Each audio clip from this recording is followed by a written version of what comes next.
Good morning mga kabakyard. Isang magandang araw. Ito na yung update dun sa aming ginagawa. Hanggang ngayon hindi pa rin kami nakakatapos. Puro trial, alignment. As of now naman ay may development. At least ay kaya lang base sa tingin ko medyo mabilis. Talagang hindi ko kung adjustment pa ang kailangan. Pasensya at mahabang pasensya pa ng adjustment. Unti-unti hanggang sa ma-perfect.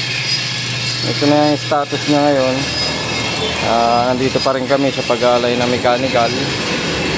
Kaya lang palagay ko hindi maluluto ang manok ganyan kabilis. Isa. Pangalawa, kailangan pagalaw namin lahat yung tuhog ng sabay-sabay. Ma-update na lang ulit mga kabakyard pagka may bagong development sa aming ginagawa. Yun lang at maraming salamat. Stay lang kami dito sa shop at talagang kailangan ng focus. Madugo. Salamat.